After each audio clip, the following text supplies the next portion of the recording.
ibadah korban ni adalah syiar agama Islam. Bila disebut syiar, maka dia memang disyariatkan dibuat secara terbuka. Dan ibadah korban itu sendiri mempunyai falsafah dia, mempunyai makna dia, mempunyai maksud dia. Ia tidak boleh diganti dengan ibadah yang lain.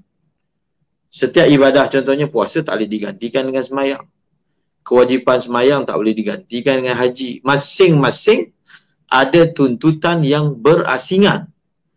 Maka ibadah korban itu sendiri, dia adalah merupakan syiar. Bila disebut syiar, biar perkara itu dilihat, biar dia nampak pada khalayak. Justru janganlah kita mengutamakan korban di luar negara sekaligus menyebabkan kemeriahan ataupun suasana korban di tempat kita terjejas. Tidak, dia pada ketika itu dia tidak menjadi afdal. Mungkin ada setengah orang mengatakan di luar negara lebih afdal kerana mereka lebih miskin. Tidak. Kerana ibadah korban ni bukan hanya untuk orang miskin. Dia bukan isu bagi daging. Sebab tu kena faham. Kalau kita memang prihatin dengan orang miskin seluruh negara, kita buatlah charity sepanjang tahun. Bukan 4 hari korban je. Kita ada ruang masa 360 hari tolak 4 hari. Sepanjang tahun. Tapi ibadah korban itu dia ada maksud dia. Dia ada nilai dia, dia ada kedudukan dia yang kita kena berikan. Maka justru itu ibadah korban itu perlu diimarahkan, perlu dihidupkan di tempat kita, dan kita cuba upgrade lah ibadah korban ni kepada daripada lembu yang kadang-kadang menyedihkan, yang tidak mengujakan lah dia punya saiz dia. Mungkin masjid boleh buat tawaran, sesiapa yang berminat untuk memilih lembu yang lebih besar, Brahma lembu yang satu bahagian RM1,000, tak ada masalah.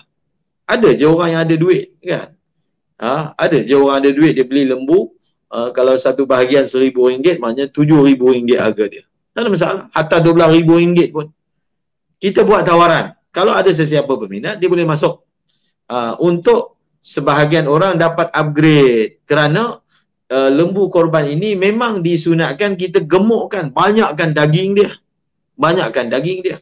Maka boleh buka juga tawaran untuk mereka mendapat, mereka yang berkemampuan untuk korban dengan lebih besar. Lebih banyak pahala dia. Kemudian dianjurkan supaya para petugas masjid, ahli jawatan kuasa mengadakan majlis hukum hakam korban. Bukan sekadar kita kempen dan bagi motivasi orang buat korban saja, tapi perlu ada upgrade dari segi ilmu hukum hakam fiqah tu. Kerana kita khawatir dalam setengah keadaan orang itu melakukan korban setiap tahun sebenarnya tak jadi korban kerana ia tidak menepati syariatnya, hukum hakam fiqahnya. Maka adalah sesuatu perkara yang bagus untuk setiap kali nak dekat korban kita buat majlis pengajian untuk menambahkan ilmu pengetahuan tentang hukum hakam berkaitan dengan korban. Kemudian boleh dibekalkan ilmu ini kepada para peserta, kepada para AJK, sebab ilmu korban ini perlu diketahui oleh 3 golongan. Pertama peserta, yang kedua AJK pengurus, yang ketiga penjual binatang korban. 3 orang ni. 3 orang ini perlu hadam, perlu faham tentang hukum hakam korban.